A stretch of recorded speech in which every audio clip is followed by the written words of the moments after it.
What is up guys, Dan at this side. So in this video, I'm going to show you how to change game versions on Steam. So let's get started. So first, you need to head over to the Steam application and you can install the Steam application from the official website of Steam. And after coming to the application, you need to hover to the library section and then click on Home. After clicking on Home, here you will find all your games. So whatever games version you or whatever game's previous version you want to play, just right click on that game and then click on properties. After clicking on properties, you see the option of betas.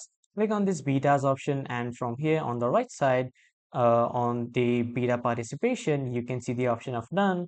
Click on that and then a drop-down list will appear wherein all of the versions of that game will appear.